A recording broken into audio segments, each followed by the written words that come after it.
Hey everyone, welcome back to the channel. Today, we're tackling a super practical topic: how to transfer USDT from your USDT mining app in 2025. If you're into crypto mining, you know USDT is a stablecoin that's pegged to the US dollar, making it a reliable choice for quick and secure transfers without the wild price swings of other cryptocurrencies. Whether you're a beginner or have some experience, I'll walk you through this step by step so you can do it confidently. First things first, make sure you have the USDT mining app installed on your device and that you're logged in with your account. Security is key here, so double check that you're on a secure network and using two-factor authentication if available. Step 1. Open the app and head to your dashboard. Look for the Wallet or Balance section where your USDT is stored. This is usually front and center, but if it's not, check the menu options. Step 2. Select your USDT balance. You'll see options for different cryptocurrencies. Tap on USDT to proceed. Step 3.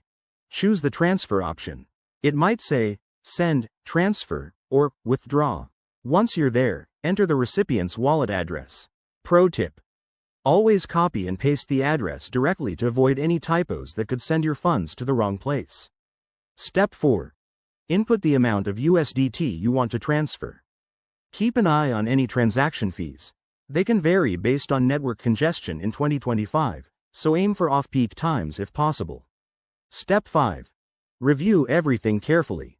Double-check the recipient's address, the amount, and the fees. If everything looks good, hit Confirm to complete the transaction. After that, you'll get a confirmation notification, and you can check the Blockchain Explorer to verify the transfer. Remember, transfers can take a few minutes to an hour, depending on the network. And there you have it. You're all set. Transferring USDT is straightforward once you know the steps, but always prioritize security to protect your assets. If this video helped you out, give it a thumbs up, subscribe for more crypto guides, and drop a comment if you have questions. Thanks for watching, and I'll see you in the next one.